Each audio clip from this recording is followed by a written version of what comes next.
हम लोग लेकर आए हैं रीजनिंग की एक शानदार टॉपिक जिसका नाम है कोडेड इनइक्वालिटी। आज कोडेड इनइक्वालिटी के कुछ जरूरी सवाल आपको मैं दिखाऊंगा, सिखाऊंगा, जिसके बाद आपको ये टॉपिक बहुत आसान लगेगा। आते हैं देखते हैं कुछ सवाल की तरफ जो अक्सर एग्जाम में आते हैं और बच्चे उसे बनाने में समय ज्यादा लगाते हैं। आइए आपको मैं उसका डायरेक्ट अप्रोच सिखाता हूँ, बिना कलम लगाए हुए। बस सवाल देखना है, उसका जवाब आपको मिल जाएगा। देखते हैं सवाल की तरफ। पहला सवाल है ये आपका, कथन दिया हुआ रहेगा ए बड़ा है बी बड़ा बराबर है सी के, सी बड़ा है डी से, डी बड़ा बराबर है ई के, और निष्कर्ष दिया रहता है। सबसे पहली बात आपको ध्यान रखना है कुछ बातों का। आपको कुछ सैंपल दिए रहेंगे, ग्रेटर देन इक्वल टू और इक्वल टू। अगर सवाल में ये तीनों सैंपल आया है और सबका चेहरा एक ही तरफ है तो इन सभी में जो बड़ा है वो आपका आंसर हो जाएगा। यानी आपका आंसर क्या हो जाएगा? ग्रेटर देन, बड़ा वाला। ठीक है। अगर ये नहीं है तो आपका आंसर होगा बड़ा और बराबर। बट ध्यान देना है तीनों सैंपल अगर अवेलेबल है तो हमेशा जो बड़ा वाला है ग्रेटर देन है वो आपका आंसर हो जाएगा। चलिए देखते हैं सीधा सवाल में। A greater than b, b greater than equal to c, c greater than d, d greater than equal to e. मतलब ए सी से बड़ा है। तो देखिए तो ए से सी तक अगर आपको जाना है, ए बड़ा है बी से, बी बड़ा बराबर सी के, सबका चेहरा किधर है? सी के तरफ, सॉरी ए के तरफ। आपको अभी भी बताया मैंने, बड़ा और बड़ा बराबर। अगर ये दोनों से मिला रहा है तो आंसर कौन सा होगा? बड़ा वाला, यहाँ लिखा हुआ है। उस प्रकार ये सही हो गया। दूसरा देखेंगे बी बड़ा है ई से, तो जब बी से सी तक जाना है तो आप यहाँ पे ध्यान देखेंगे तो बी बड़ा बराबर सी के आगे सी बड़ा होना चाहिए, यहाँ है, और आगे उसी प्रकार सबका चेहरा बी की तरफ है। तो बड़ा बराबर बड़ा बड़ा बराबर, अगर ये तीनों सैंपल आएगा तो जो बड़का है यानी ग्रेटर देन वो आपका आंसर हो जाएगा। तो बी बड़ा है इससे क्या हो गया आपका आंसर। इस प्रकार दोनों निष्कर्ष आपके सही हो गए। आइए देखते हैं नेक्स्ट क्वेश्चन। हम लोग ये रहा कथन और ये रहा निष्कर्ष। अब ये संख्या आ गई तो आपको परेशान नहीं होना। देखिए सर यहाँ एक कैसे बड़ा हो गया तो क्या नहीं बड़ा, कोई दिक्कत नहीं, जो सवाल कहेगा वही मानना है। ठीक, जैसे एबीसीडी था वैसे ही नंबर वाला सवाल है। देखते हैं पहला निष्कर्ष, एक बड़ा है 4 से, तो सीधा सीधा यहाँ देखेंगे हम लोग, यहाँ से यहाँ तक क्या सबका चेहरा एक के तरफ है? हाँ सर है। बड़ा बराबर बड़ा, आपको बोले जहां बढ़ता है देखिए वही बढ़ता आंसर, जहां बढ़ता दिखे वही आंसर बढ़ता। ठीक, अब देखिए 9 बड़ा है 4 से, अब देखिए तो 9 सर यहाँ 5 बराबर 9 है तो 9 उठ के यहाँ चला आएगा, तो 9 की तरफ मुंह खुला हुआ है। हाँ सर, तो 9 बड़ा हो जाएगा 4 से, सही हो गया। ठीक, अब आगे देखते हैं 2 बड़ा है 9 से, फिर वही वाला बात हो गया। यहाँ 2 बड़ा अपने होता है, दोनों बराबर है तो फिर यहाँ का मुंह अलग हो गया। तो इधर मुंह फेर लिया, उधर मुंह फेर लिया। जब तुमने मुंह फेर लिया रिश्ता खत्म, यानी क्या हो गया? गलती हो गया। ठीक है, तो पहला निष्कर्ष है तीसरा गलती। नेक्स्ट क्वेश्चन की तरफ चलते हैं। ठीक है, ये स्पेशल केसेस है, इसमें क्या पढ़े हम लोग? आइडल के बारे में। आइडल एग्जाम के लिए बहुत इंपॉर्टेंट हो जाता है। अक्सर हमने देखा है क्वेश्चन आते हैं और दोनों जब गलत हो जाता है तो बच्चे ध्यान नहीं देते हैं, दोनों गलत हो गया आइडल डालने चले जाते हैं। उसमें एक और ऑप्शन रहता है आइडल और, जिसमें आपको विशेष कर ध्यान देना है।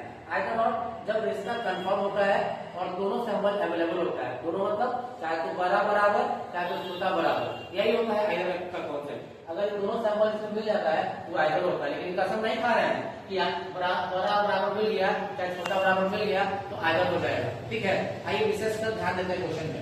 एम बड़ा है के से और यहाँ एम बराबर है के के। जब ऐसा कंडीशन है, एक बार क्रॉस चेक करूँ पहले, आइए चेक करते हैं। यहाँ से के तक जाना है तो देखिए तो सबका चेहरा एम की तरफ है। हाँ सर है। तो आपको बताया कि जब तक बढ़ता नहीं आएगा तब तक बढ़ता आंसर नहीं ना होगा। यहाँ बढ़ता टाइप नहीं किया है तो बड़ा कैसे हो जाएगा? गलती। यहाँ बराबर तो है ही नहीं, बराबर मतलब साफ ऐसे बोलेगा, नहीं बोला है, नहीं बोला है तो गलती हो गया। जैसे ही दोनों से गलती हुआ मेरे मन में ख्याल आया कि चलिए आइए चेक करते हैं, एक बार आइए चेक कर लेते हैं। तो वो क्या करेंगे कि बड़ा है बराबर है, बोलेगा दोनों मिल जाए, मिल जाओ, तो मिल के देखता है कि एम बड़ा बराबर है। हाँ सर एम बड़ा बराबर है, सही हो गया। इसी को बोला जाता है वो आइदर 1 और 2। समझ में आया? चलिए लास्ट क्वेश्चन है हम लोग का इनइक्वालिटी के लिए। ऐसे क्वेश्चन हम लोग कर लेंगे तो एक तरीके से मेरा जो नॉर्मल सवाल जो हमारे एग्जाम में आते हैं वो हम सबको आसानी से समझ जाएंगे। ठीक है, डायरेक्ट अप्रोच वाले। नेक्स्ट क्वेश्चन है ये, नेक्स्ट क्वेश्चन की तरफ देखते हैं, है ना। आपके सामने इसमें 4 महीने की तरफ दिए है। एग्जाम में अगर आप एसएससी रेलवे का एग्जाम लेते हैं तो मैक्सिमम आपको 2 ही ऑप्शन देखने को मिलता है, तो 2 ही लिस्ट देखने को मिलता है, आपको वो छाड़ आता है। ठीक है, लेकिन अगर बैंक का एग्जाम में जाएंगे तो आपको 3 या 4 कंक्लूजन देखने को मिल सकते हैं। आइए देखते हैं। सबसे पहला O बराबर U, देखिए तो O यहाँ है, U यहाँ है, क्या आपस में कहीं लिखा हुआ बराबर? नहीं लिखा हुआ सर, ये तो गलत हो गया। नेक्स्ट देखते हैं U बड़ा है O से, तो U ये रहा, O ये रहा। देखिए तो सबका चेहरा U के तरफ है, हाँ सर है, लेकिन कहीं भी ये इस तरीके का सैंपल आया है? नहीं आया। और अगर ये सैंपल नहीं आया यानी ग्रेटर देन या स्मॉलर देन का सैंपल एक तक नहीं आया है, तब तक ये सैंपल मेरे आंसर में आ ही नहीं सकता है, ठीक है। तो इसलिए मेरा डेफिनेशन क्या होगा? गलत हो गया। नेक्स्ट है K ग्रेटर देन P, यानी K बड़ा है P से, तो अब यहाँ से यहाँ तक हम लोग को दिख रहा है सीधा सीधा, ठीक है।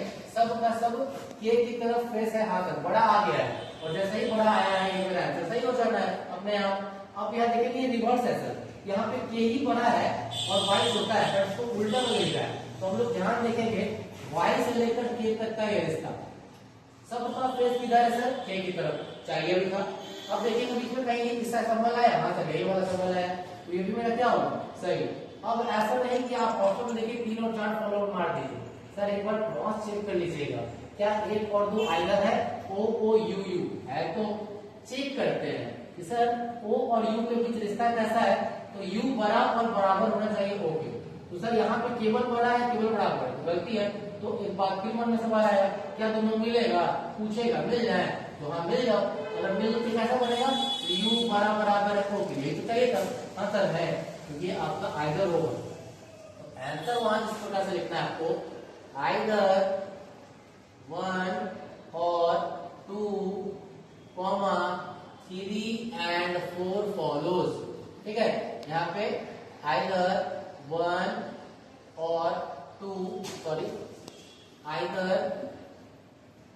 1 और 2, 3 and 4 follows, ये हो जाएगा आंसर। इसी प्रकार से अधिक जानकारी के लिए, अच्छे टॉपिक को जानने के लिए आप हमेशा जुड़े रहे पाठक सर से। तब तक के लिए धन्यवाद।